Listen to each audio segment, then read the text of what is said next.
이제 성경을 여러분이 읽고 연구하실 때 가장 중요한 전제가 어떤 성경 구절인가?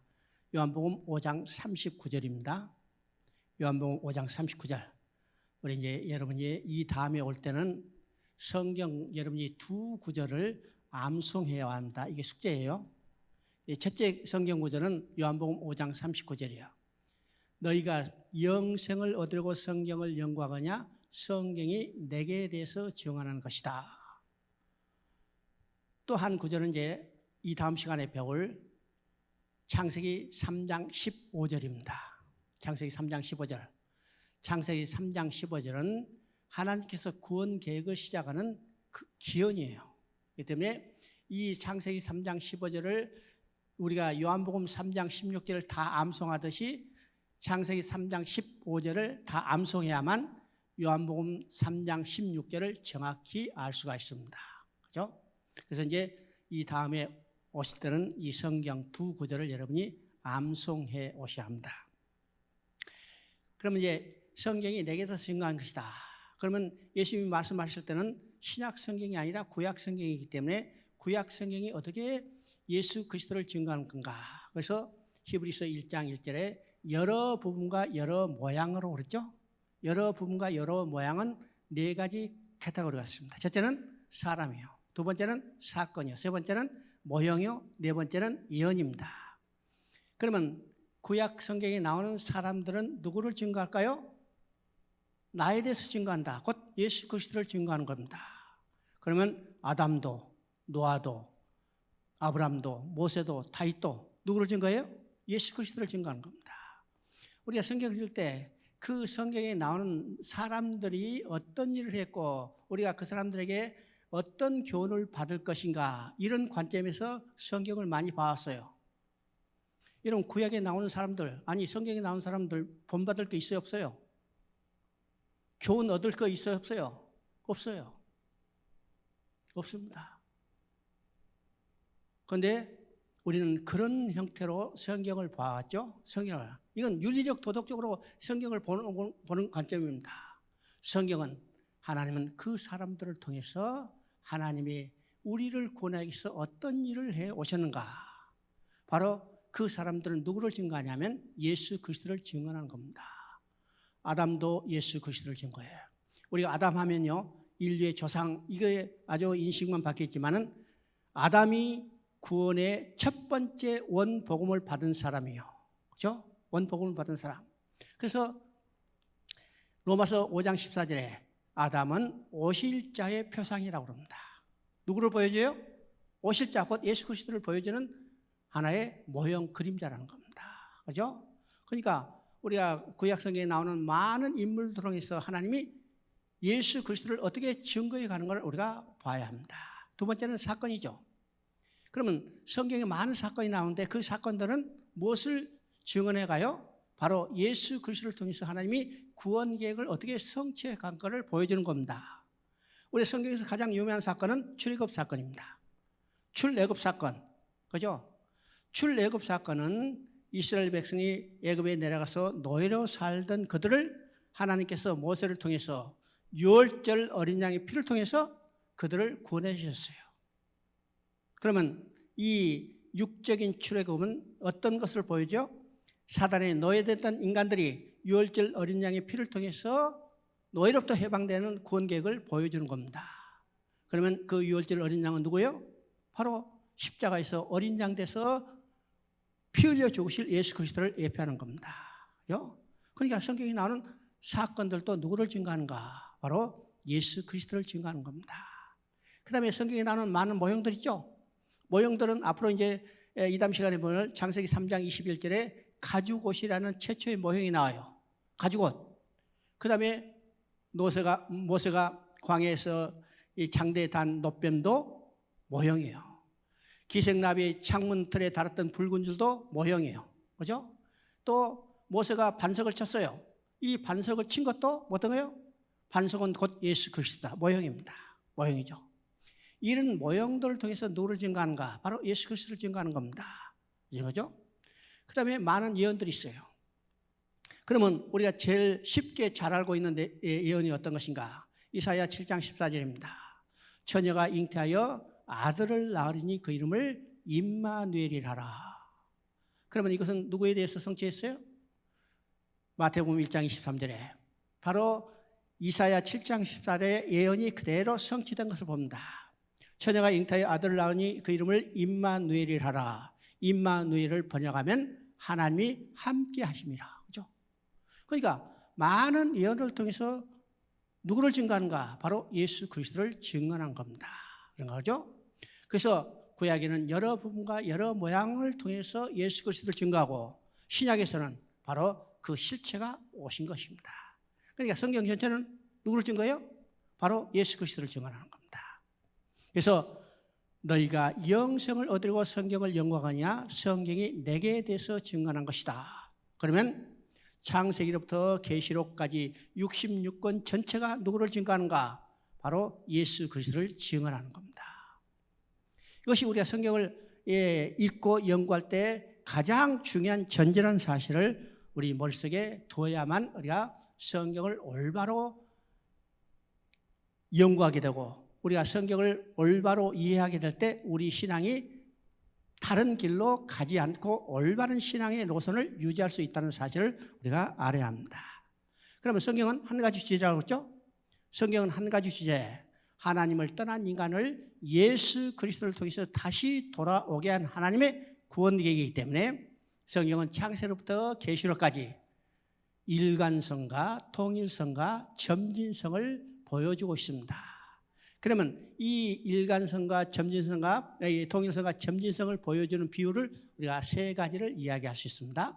첫째는 저 그림에 나온 것처럼 초상화를 그려가는 과정이라고 말할 수 있어요. 여러분 초상화를 그릴 때는 우리 사진을 찍을 때는 샷다를 노리면 한 구방에 탁 찍혀지지만은 초상화를 그릴 때는 그렇게 되지 않죠? 붓을 두고 점을 하나 찍어요. 점을 하나 찍을 때는 무엇을 그리려고 하는지 알 수가 없죠? 알 수가 없는데 시간이 지날수록 그 실체가 점점점 드러나게 됩니다. 눈을 그리고 코를 그리고 입을 그리고 귀를 그리고 머리를 그리고 다 그린 때에 다 그리고 나면 누군가를 알게 되죠. 그 주인공이 누군가를 알게 돼요. 자, 주인공이 누군가 딱 드러나자 그 실체가 오셨어. 그래서 구약은 바로 이 초상화를 그려가는 과정이라고 볼 수 있습니다. 그리고 신약에서는 그 초상화의 주인공이 드디어 실체로 나타나는 것을 보여주고 있습니다. 그죠? 그래서 눈을 그려도 누구를 눈을 그렸어요? 바로 예수 그리스도의 눈이요. 코를 그렸어. 누구의 코? 예수 그리스도 코. 입을 그렸어. 누구의 입? 예수 그리스도의 입이요. 그러니까 초상화의 주인공은 예수 그리스도면 이 모든 것이 누구냐? 예수 그리스도예요. 그래서 여러 부분과 여러 모양이라는 거예요. 눈의 모양, 코의 모양, 입의 모양 여러 부분이죠. 누구를 그렸어요? 예수 그리스도였어요. 그래서 구약은 이 초상화를 그려가는 과정이라고 볼 수가 있습니다. 두 번째 부위는 구원 열차가 달려가는 것과 같은 모양입니다. 자, 창세기 역을 구원 열차가 출발해요. 그래서 종착역은 어디요? 계시록이라는 종착역입니다. 그러면 창세기 역부터 시작해서 계시록 역까지 전체 66개 역을 구원 열차가 달려가요. 그러면 이 달려가는 구원 열차는 어디로 달려가냐면 이 철로 위를 달려가죠. 그러면 66개 역을 지날 때 이 철로는 끊어졌어요? 연결돼 있어요? 끊어졌으면 탈선되죠? 연결돼 있어요. 끊어지지 않는 철로 위를 달려가는 겁니다. 그러면 이 구원 열차가 달려가는데 끊어지지 않는 철로는 누구예요? 바로 예수 그리스도예요. 예수 그리스도. 자, 창세기 역을 출발할 때는 보이지도 않고 희미하게 보이지만은 점점 가까이 올 때 계시록 역으로 다가올 때는 그것이 뚜렷하게 드러나죠. 이것이 점진성입니다. 점진성이요. 세 번째는 66층에 해당되는 높은 빌딩에 비유할 수 있어요. 여러분요, 건물이 높든지 낮든지 건물에서 가장 중요한 것은 골조입니다. 자, 이 건물도 골조죠. 야, 공간이 넓으니까 골조가 어디 있냐 했지만 골조가 다 박혀 있어요. 만약에 이 골조가 부실하다면 여러분 앉아있지도 못해요. 그렇죠? 어디 도망갈까? 골조가 튼튼하기 때문에 안심하고 지금 앉아 계시는 겁니다. 자, 66층이라는 높은 건물도 가장 중요한 게 뭐예요? 건물에 외관이 있는 게 아닙니다. 외관이 아무리 화려하다 하더라도 골조가 부실하다면 그건 조그만 진진이라도 무너져 버려요. 그러나 외관이 조금 허술하다 하더라도 골조가 튼튼하다면 어떻게 해요? 진도가 8.0 되는 지진도 이겨낼 수가 있습니다. 그죠? 이러죠. 그러면 이 건물을 지탱하고 있는 골조는 뭘까? 바로 예수 그리스도예요. 이 예수 그리스도는 골조가 튼튼하다면 아무리 어떤 외력이 작용한다 하더라도 든든히 서 있게 되는 겁니다. 여러분 신앙은 날마다 예력에 영향을 받죠? 흔들려요.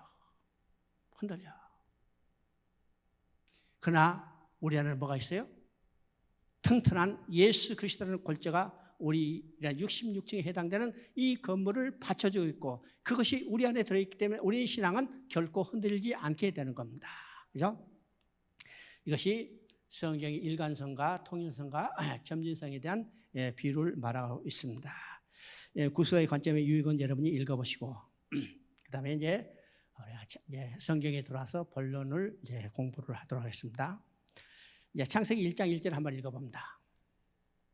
우리가 이제 이거는 1장 1절은요, 성경 안 보고도 다 알죠? 대초에 하나님이 천지를 창조하시니라. 우리가 창세기 하면 성경의 첫 책입니다. 그러면 이제 창세기 하면 어떤 관점을 가지고 계실까? 보통 창세기 하면요, 야, 창조에 관한 많은 정보를 우리에게 제공하는 책이구나, 이렇게 생각이 많이들 생각하고 있어요. 그러면 창세기가 과연 우리의 창조에 관한 많은 정보를 우리에게 제공하고 있는가 우리가 한번 생각해 봐야 합니다. 그죠? 그러면 창세기는 전부 몇 장이에요? 창세기는 전부 50장인데 창조에 관한 기사는 몇 장이에요? 창조에 관한 기사는 몇 장? 딱 2장이에요. 그러면 50장 중에 2장이면 많아요, 적어요? 많아요, 적어요? 프로테지로 하면 4%밖에 되잖아요. 그죠? 그러면 극히 적은 거예요. 극히 적은 거. 그러면 50장 중에 딱 2장, 극히 적다면 창세기를 통해서 하나님께서 우리에게 창조에 관한 많은 정보를 제공하기 위한 목적이 아니라는 사실을 깨닫게 되는 거죠. 그러면 창세기가 어떤 책일까? 우리가 성경에서 가장 정확히 이해하고 많이 알아야 할 내용이 어디냐면 창세기입니다. 왜요? 창세기가 우리가 확실히 알아야 우리 신앙이 뿌리가 깊어지는 겁니다. 그죠? 그래서 창세기는요, 성경의 모든 책이고 하나님이 이 모든 역사를 시작하는 아주 기원의 책이죠. 그렇기 때문에 우리가 창세기를 정확히 알아야 합니다. 그런데 창세기를 우리가 이해하기 위해서는 창세기가를 어떻게 이제 이 구조가 되어 있는가를 우리가 생각해 봐야 해요. 우리는 성경을 볼 때 하나의 사이클이 있다는 사실을 여러분이 알아야 합니다. 여러분 이제 그 교재는 나오지 않았지만 한번 여러분요, 성경을 볼 때 이 하나의 사이클이 있는데 이 사이클은 어떤 것인가? 첫째는 하나님이 나를 위하여 무슨 일을 해 주시는가 합니다. 그죠? 사이클의 첫 번째는 하나님이 나를 위하여 무슨 일을 해 주시는가. 두 번째는 인간은 곧 나는 하나님이 해 주신 일에 대해서 어떻게 반응했는가. 그렇죠? 첫 번째는 하나님이 나를 위하여 무슨 일을 해 주시는가. 두 번째는 하나님이 해 주신 일에 대해서 나는 어떻게 반응했는가. 세 번째는 그럼에도 불구하고 하나님은 나를 위하여 무슨 일을 해 주시는가 합니다. 이것이 성경에서 반복되는 하나의 사이클이요. 자, 이것이 이사야 1장 2절에 나오는 내용이라고 그랬죠? 호세아서 11장에 나오는 내용이라고 했죠? 하나님께서 내가 자식을 양육하였거늘, 이거 하나님의 해주신 일이요. 그에 대한 인간의 반응은 어떤 것이요? 거역하였다, 반역하였다, 배반했다. 이것이 인간의 반응이에요. 세 번째는 그럼에도 불구하고 하나님은 어떤 일을 하셨는가? 배반하고 거역한 나를 버리지 아니하시고 은혜를 베풀어서 다시 돌아오기 위해서 하나님과 함께 살게 하시는 일을 이루어 주신 겁니다. 이게 성경에 나타나는 하나의 사이클이에요. 성경이 아무리 방대하다도 이 사이클이 계속 반복되고 있다는 사실을 여러분이 깨닫게 될 겁니다. 이 사이클이 가장 확실하게 나타난 것이 어디냐? 바로 창세기입니다. 창세기. 그러면 이것을 창세기에 대비해서 말합니다. 하나님이 나를 위하여 무슨 일을 해 주신가? 이 내용이 창세기 1장 2장의 내용입니다. 창세기 1장 2장의 내용은 하나님이 우주 만물을 지으시고 인간을 자기 형상대로 두시고 그 인간을 하나님이 주신 우주 만물 가운데 두시고 하나님과 인간과 인격적인 교제를 하면서 영원히 함께 살기를 원하셨어요. 이것이 창세기 1장 2장의 내용입니다. 그런데 인간이 어떻게 반응했다고? 인간이 거역했다고 그랬어요. 하나님이 주신 언약을 어기고 범죄하고 하나님 앞에 반역하고 어떻게 해요? 드디어는 인간 스스로의 나라를 건설하려고 했던 것이 3장부터 11장까지의 내용이죠. 그럼에도 불구하고 하나님은 어떻게 했어요? 그들을 멸망시키지 아니하시고 다시 돌아오게 해서 하나님과 영원히 함께 살기를 원하신 일을 하나님께서 이루어 가시는 거예요. 그것이 성경의 이야기예요. 그래서 그것이 12장부터 50장까지의 내용은 창세기 이야기입니다. 창세기예요. 창세기 구조가 간단하죠? 이게 성경 전체에서 반복되는 사이클이 아주 기본적으로 가장 확실하게 창세기에서 보여주고 있다는 사실을 우리가 볼 수 있습니다. 볼 수 있죠. 우리가 창세기를 기록한 목적 자체가 그렇습니다. 창세기는 모세가 기록했어요. 모세는 모세 오경이라는 5권의 성경을 기록했죠. 그런데 이 5권의 성경, 창세기, 출애굽기, 레위기, 민수기, 신명기 이 5권의 성경 중에서 창세기를 제외한 4권의 성경은 모세와 함께 애굽에서 나온 이스라엘 백성들이 현재 경험한 역사적인 사건들입니다. 그렇죠? 역사적인 사건인데 창세기는 지금 현재 경험한 역사적인 사건이 아니라 그로부터 400년 이전의 역사예요. 400년 이전의 역사. 그러면 창세기를 기록한 목적이 뭘까요? 이스라엘 백성이 애굽에 내려가서 400년 동안 노예로 살았어요. 노예로 사는 동안 그들의 역사 교육이 이루어지지 못했죠. 여러분 보세요. 우리가 일제 36년 동안 역사 교육을 제대로 했는가? 다 일본이 한국의 언어와 역사를 말살시키고 자기 역사를 배우게 만드는 거죠. 민족의 정체성의 가장 중요한 것은 뭐냐? 역사 교육입니다. 그 다음에 언어를 유지시키는 거예요. 민족의 역사를 배우지 못하거나 언어를 잃어버렸다면 그 민족성은 다 사라져버리는 겁니다. 사라져요. 자, 이스라엘 백성이 애굽에 내려가서 역사를 잃어버렸어요. 역사를 잃어버렸죠? 모세가 그들을 건져내서 그들로 하여금 잃어버리던 역사를 다시 가르치기 위해서 창세를 기록한 겁니다. 자, 그들을 애굽에서 건져낸 하나님이 누군가? 바로 창조주 하나님이 노예로 됐던 그들을 건져내신 구원의 하나님이시고 또 왜 건져내는가? 이스라엘 조상들에게 약속한 것이 무엇이고 그 약속을 어떻게 성취해 가는 과정을 창세기를 통해서 보여주고 있습니다. 그러니까 창세기를 볼 때 하나님이 성경 전체를 통해서 이루고자 하는 하나님의 구원 계획이 어떤 것인가를 우리가 기본적으로 알 수가 있습니다. 그래서 우리가 창세기를 공부한다는 것이 아주 중요한 성경을 이해하는데 중요한 모멘트가 되는 거죠. 그래서 우리가 창세기를 볼 때 창세기의 구조가 어떻게 되어 있다고요? 하나님이 어떤 일을 해 주셨는가? 인간이 어떻게 반응했는가? 그럼에도 불구하고 하나님은 어떤 일을 이루어 오셨는가? 이것을 창세기를 통해서 우리가 보게 되는 겁니다. 자, 창세기 1장 1절을 볼 때 대체 하나님이 천지를 창조하시니라. 우리가 서론에서 이야기했지만 이것은 하나님이 누구신가의 설명이 없이 하나님이 무슨 일을 해 주시는가 하는 것을 장엄한 선포가 있습니다. 이것을 통해서 무엇을 깨닫는다고요? 역사의 주인이 하나님이라는 사실을 우리가 알게 되는 겁니다. 또 우주 만물은 우연히 만들어진 것이 아니라 하나님이 자신의 계획과 목적을 가지고 우주를 창조했다는 것을 선포하는 거죠. 그래서 오늘 진화론자들처럼 우연히 어떤 물질로부터 인간이 출현하는 게 아니고 하나님은 정확한 자신의 계획과 목적을 가지고 우주 만물을 지으시고 인간도 그 창조의 중심에 두셨다는 사실을 우리가 창세기를 통해서 우리가 깨닫게 되는 겁니다. 그렇겠죠? 자, 창세기 1장은 하나님이 우주 만물을 창조의 과정을 쭉 보게 됩니다. 자, 그 창조의 과정이란 거기 이제 PPT에 나오죠. 창세기 1장을 보면요. 창세기 1장을 보면 우리가 창세기 1장은 하나님의 창조의 과정을 기록한 내용입니다. 근데 창세기 1장을 보면 하나님이 어떤 방법으로 어떤 재료로 만들었는가에 대한 아무런 언급이 없어요. 그렇죠? 어떤 재료로 어떤 방법으로 만드는 것은 우리가 과학적인 접근입니다. 과학적인 접근이죠. 여러분 지금 이 컵을 하나 만들었다.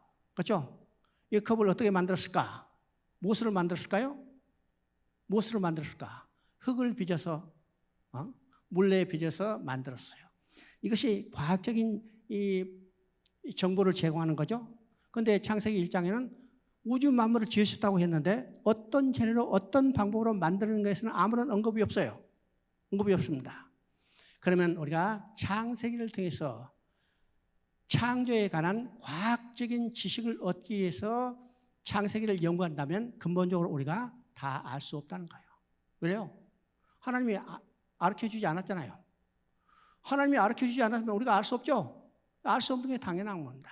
왜요? 그렇게 복잡하게 알 필요가 없다는 거예요. 몰라도 된다는 거예요. 우리가 꼭 알아야 한다면 하나님이 자세히 기록해서 우리에게 보여주실 텐데 그걸 알 필요 없다. 몰라도 돼. 그렇죠? 그럼 뭘 알아야 할까? 하나님이 창조한 목적이 무엇인가? 그 마음을 알아야 합니다. 알아야죠? 그러면 창세기 1장을 통해서 뭘 알아야 할까요? 그 전에 우리가 창세기 2장 1절 2절 한번 읽어봅니다. 여러분 순서에 관계없이. 자, 창세기 2장 1절 2절. 천지와 만물이 다 이루어지니라. 하나님이 그가 하시던 일을 일곱째 날에 마치시니 그가 하시던 모든 일을 그치고 일곱째 날에 안식하시니라. 자, 2장 1절 2절을 보니까 1절에는 뭐요? 하나님이 천지와 만물을 다 이루시다고 써요. 이루셨죠? 이게 완성의 개념이 있습니다. 완성의 개념이 있죠? 두 번째는 2절에 보니까 하나님이 그가 하시던 일을 일곱째 날에 마치시니 그가 하시던 모든 일을 그치고 일곱째 날에 안식하시니라고 했습니다. 그러니까 2절 3절에는 나오는 용어가 안식이에요. 여기서 두 가지 이 용어의 개념을 정확히 이해해야 합니다. 첫째는 완성의 개념이죠. 두 번째는 안식의 개념입니다. 그러면 2장 1절에 모든 것을 다 이루어지니라 완성의 개념인데 그러면 1장은 창조의 과정이 나오는데 이 창조의 과정이 어떻게 되어 있는가? 창조의 과정은 세 마디가 반복됩니다. 세 마디가 반복되죠? 그 세 마디는 첫째는 이르시되 말씀하시되 두 번째는 그대로 되니라 세 번째는 보시기에 좋았다는 말입니다. 이 세 단어가 7번에서 11번까지 반복됩니다. 그러면 같은 말이 반복된다는 것은 그 말이 중요하기 때문이죠. 중요하기 때문입니다. 하나님이 이르시되 그대로 되니라 보시기에 좋았더라. 그러면 하나님이 이르시되 이거는 쉽게 말하면요. 하나님이 말씀하셨다는 거예요. 그러면 말씀하셨다는 의미가 뭘까요? 말씀하셨다는 것은 그 말 속에 말하는 사람의 계획과 목적, 생각과 사상이 들어있어요. 제가 아까 시간부터 계속해서 말하고 있죠. 앞으로 6주간 계속해서 말할 거예요. 얘가 말하는 것은 분명한 목적이 있죠. 목적이 있어요. 어떤 목적일까요? 여러분에게 성경을 조금이라도 쉽게 이해할 수 있도록 지침을 제공하는 겁니다. 만약 그것이 목적이 아니라면 나는 아침에 서둘러서 지금 안산서 기차 타고 가가지고 헛소리 하는 거죠. 그런데 나는 헛소리 하는 게 아니에요. 헛소리 하는 거 아니에요. 분명한 목적과 계획을 가지고 말하는 거예요. 만약 그 말 속에 말하는 사람의 계획과 목적, 생각과 사상이 들어있지 않다면 그 말은요, 세 가지 범죄에 들어가요. 첫째는 어떠해요? 헛소리 하거나, 두 번째는 꿈을 꾸거나, 세 번째는 미친 사람이 하는 거. 그건 아무런 의미도 없는 거죠. 그런데 나는 분명한 계획과 목적을 가지고 말하는 겁니다. 그러면 하나님이 말씀하셨다는 것은 하나님이 계획과 목적이 그 말 속에 있다는 거예요. 이르시되 그대로 되니라는 말은 하나님의 계획과 목적대로 이루어졌다는 겁니다. 하나님의 계획과 목적도 이루어졌기 때문에 하나님이 보시기에 좋았다는 거예요. 여러분요, 어린애가 뭘 하나 만들려고 땀을 뻘뻘 애를 써요.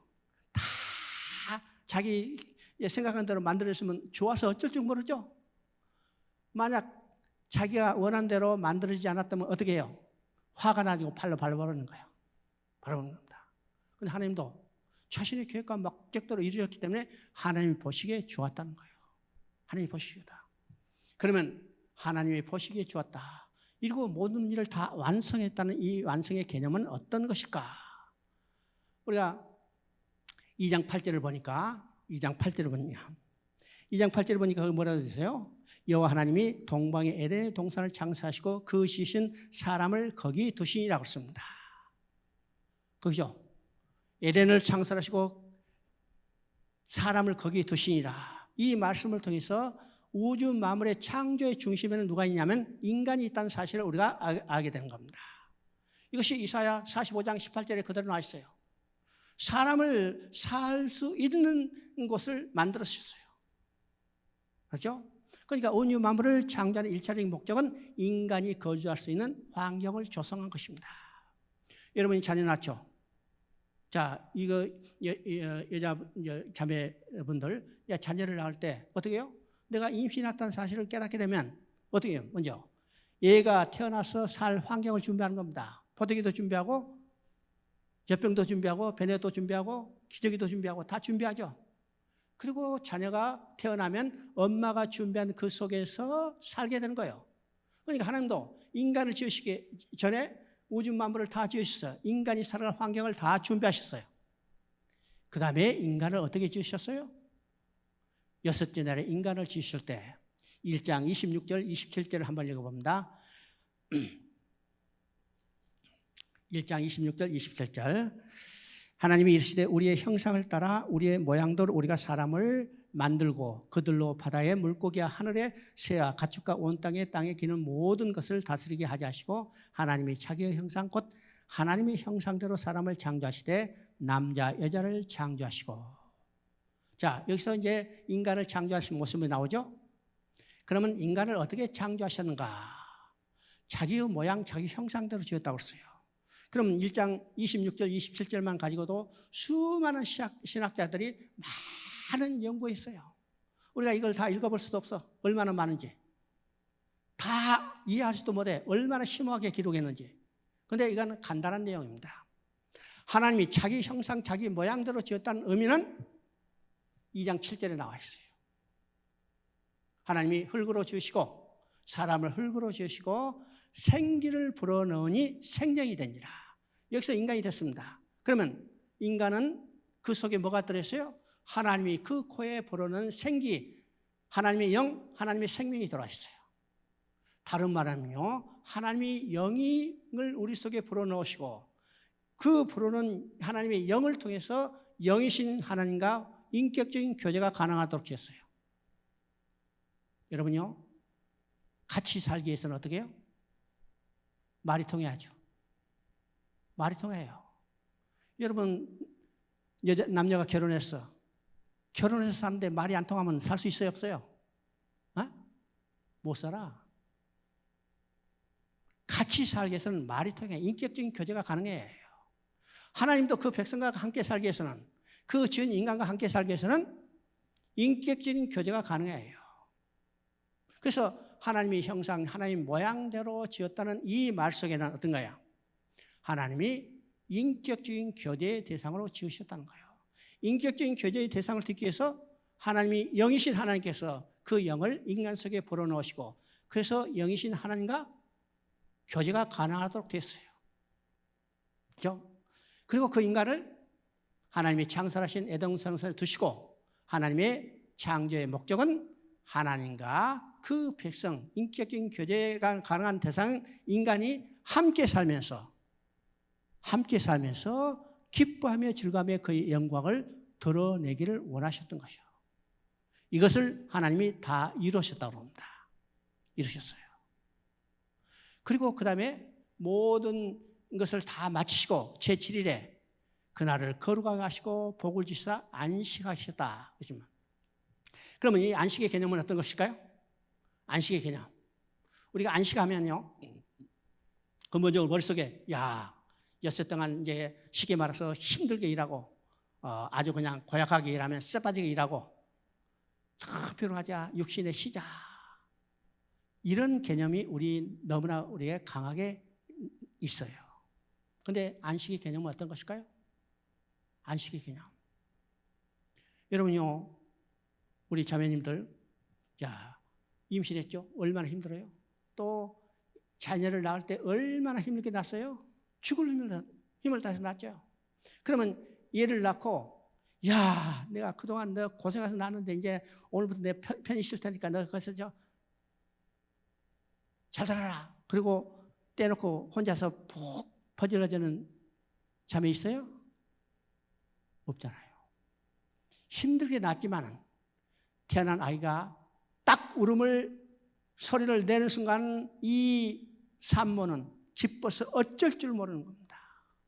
지금까지 힘들었던 모든 일 다 사라져죠. 남편은 저 밖에서 울음소리 듣고 입이 이만큼 찢어져요. 그 상태가 어떤 상태예요? 그 상태가 바로 안식의 상태입니다. 안식의 상태.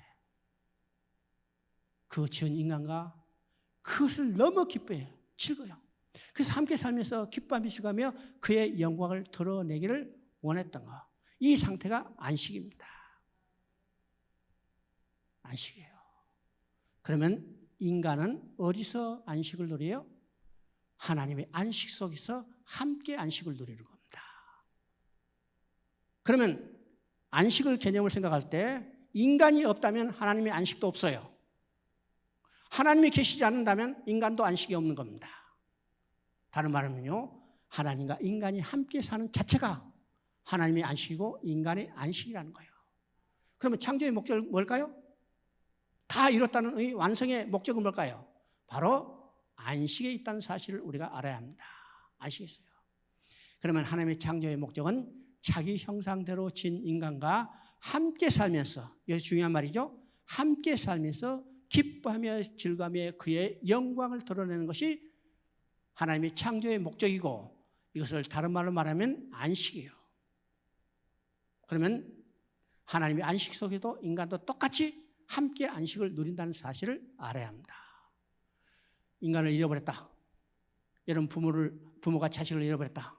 그러면 그 순간에 모든 기쁨과 여기 즐거움은 사라져버리죠. 그래 안 그래요? 사라져버려요. 부모도 슬픔에 젖을 뿐만 아니라 부모를 잃어버린 어린아이도 두려움과 슬픔 속에서 발악을 하는 겁니다. 그죠? 언제 회복돼요? 부모는 자식을 찾았을 때고 자식은 부모 품속에 앉았을 때예요. 안겼을 때예요. 이게 회복되는 겁니다. 이것이 바로 성경의 이야기라는 사실을 우리가 깨달아야 해요. 성경이 어려운 책 같지만은 바로 이 일을 이루시는 하나님의 일들을 역사적인 사건을 통해서 기록했어요. 그러니까 모든 성경이 나오는 역사적인 사건, 인물들은 어디에 기결돼요? 하나님의 구원 계획에 기결되고, 바로 궁극적인 목적은 하나님의 안식을 회복하는 데 기결되는 사실을 우리가 알아야 합니다. 알아야죠. 왜요? 사랑하기 때문에 함께 살자는 것이 하나님의 궁극적인 창조의 목적이기 때문입니다. 목적이기 때문이죠.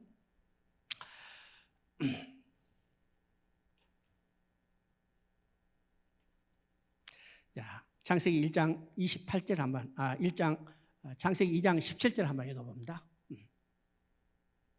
창세기 2장 17절.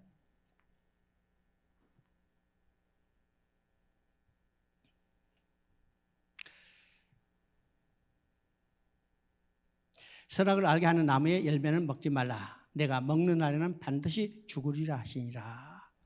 자, 우리가 이제 선악과에 대한 이야기죠. 그래서 이 선악과에 대한 이야기를 우리가 일반적으로 어떻게 생각하느냐.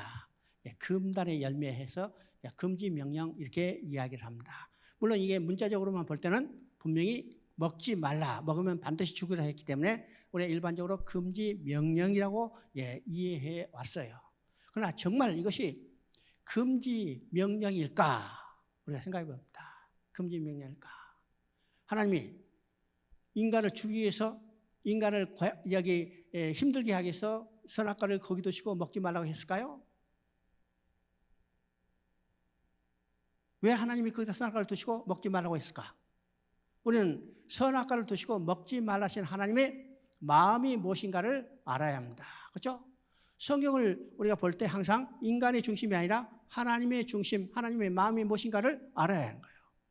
그러면 왜 하나님이 선악과를 거기 두시고 먹지 말라 했을까? 먹으면 반드시 죽으리라고 말씀했을까? 우리가 하나님의 마음을 아는 관점에서 우리가 성경을 볼 때 이것을 중심으로 하나님은 어떤 관계로 유지하면서 살기를 원하시던가를 우리가 깨달아야죠. 깨달아야 합니다. 자, 하나님은 선악을 알게 한 나무의 열매를 먹지 마라. 먹으면 반드시 죽으리라. 이 말씀을 통해서 하나님과 인간의 관계가 어떤 관계인가를 우리가 살펴봐야 해요. 살펴야죠. 자, 하나님과 인간의 관계는 근본적으로 언약의 관계입니다. 또 인간의 편에서는 믿음의 관계죠. 그러면 이 관계를 통해서 하나님과 인간의 관계를 우리가 세 가지로 이야기할 수 있습니다. 세 가지. 세 가지 관계는 성경에서 계속 상황에 따라서 반복되는 관계를 이야기해요. 첫 번째 관계는 어떤 관계일까? 왕과 백성의 관계입니다. 하나님께서 성경 전체를 통해서 이루어지는 원하는 것은 하나님의 나라예요. 하나님이 왕이 되시고 그 형상대로 지은 인간이 백성이 돼서 하나님이 통치하는 하나님 나라에서 하나님의 법을 지키며 하나님의 공급을 받으며 하나님과 영원히 함께 살기를 원하셨던 것이요. 이것이 하나님께서 이루고자 하는 하나님의 나라였고 바로 이 나라에서 하나님은 왕이시고 하나님의 형상대로 지은 인간은 하나님의 백성이 됐죠? 백성이 됐습니다. 그래서 하나님 나라에 하나님이 왕이시고 아담이 백성이라면 나라에서 왕과 백성만 있다면 나라가 성립될 수 있는가를 우리가 생각해 봐야 합니다. 그렇죠? 왕과 백성만 있다고 나라가 성립되는 게 아닙니다. 더 중요한 것이 있는데 그것은 왕이 백성을 다스릴 수 있는 주권이 있어요. 주권이 있어요. 주권이 없는 왕, 통치의 권세가 없는 왕은 이건 호사업이에요. 우리나라 역사에도 그런 왕이 있었죠? 중국의 역사에도 그런 왕이 있었어요. 청나라 말기에 부이라는 왕이 있었어요. 완전히 왕궁에서 허수아비 노는 거죠. 아무런 권세도 없어. 우리 역사에도 그런 왕이 있었잖아요. 이조 말기에, 조선시대 말기에 그런 왕이 있었어요. 주권이 없는 왕은 호사아비죠. 그러면 나라에서 가장 중요한 것은 왕이 백성을 다스리는 주권이 있어야 하는데 바로 이 주권이 뭘로 나타나요? 왕정시대는 왕의 명령으로 나타나고 입헌 군주국가에서는 법으로 나타나고 그렇죠? 법으로 나타나고. 그러면 하나님 나라에서는 하나님이 왕이기 때문에 바로 왕이 백성을 다스리는 주권이 뭘까? 바로 선악을 알게 하는 나무의 실과는 먹지 말라. 먹으면 반드시 죽으라는 이 말씀이에요. 이 말씀입니다. 이것이 하나님의 백성을 다스리는 주권적인 법이었습니다. 법이었죠. 그래서 인간이 이 법만 지켰다면 하나님이 통치한 나라에서 하나님 주신 생명으로 하나님과 영원히 함께 살 수 있었는데 인간이 이 법을 지키지 못하는 데 있죠? 못한 데 있습니다. 이것이 첫 번째 하나님과 인간의 관계입니다. 두 번째 하나님과 인간 관계는 남편과 아내의 관계입니다. 남편과 아내예요. 여러분 하나님과 인간의 관계, 남편과 아내의 관계 하니까 무슨 그 불경스러운 이야기 하는가 이렇게 하지만은 여러분 성경은요 창세기부터 시작해서 계시록까지 하나님과 인간의 관계를 남편과 아내의 관계로 이야기하고 있던 사실을 여러분이 확실히 알아야 합니다. 자, 우리가 계시록에 보면 계시록 19장에 어린 양의 혼인잔치가 나와요. 그 어린 양의 혼인잔치는 신랑은 누구예요? 어린 양 되시는 예수 그리스도고 신부는 구원받은 우리들이 신부예요. 그러면 그리스도와 우리의 관계는 어떤 거예요? 남편과 아내의 관계죠. 남편과 아내의 관계. 에베소 5장 31절 32절에도 말합니다. 그게 남편과 아내의 관계를 얘기하면서 이 비밀이 그러다 내가 그리스도와 교회에 대해서 말하노라 했습니다. 그러면 남편과 아내의 관계는 누가 누구 관계냐면 그리스도와 교회, 그리스도의 성도의 관계예요. 성도의 관계죠.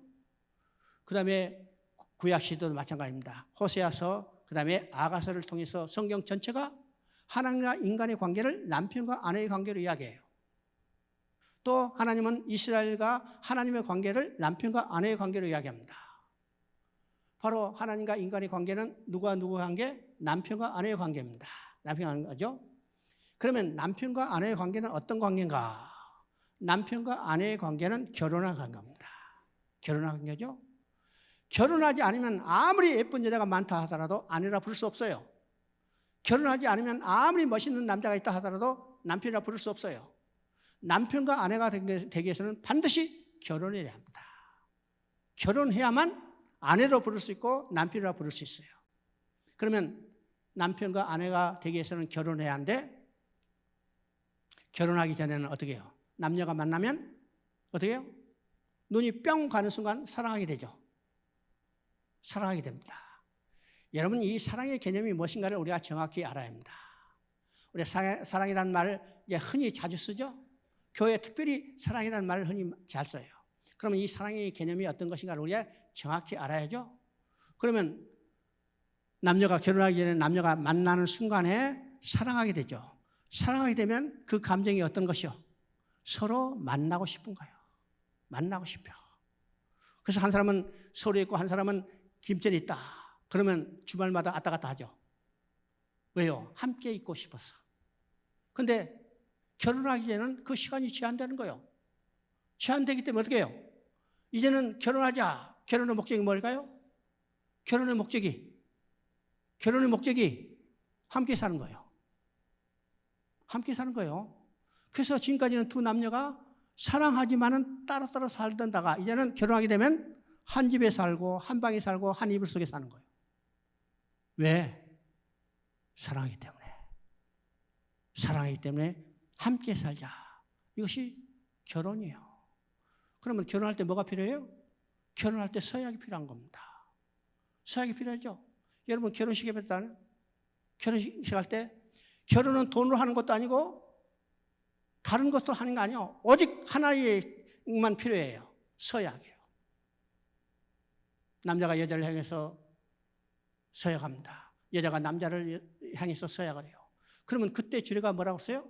이 두 사람이 하나님과 내빈 앞에 서약했으니 이제 이 결혼이 성립된 것을 선포합니다. 언제? 서약이 끝나자.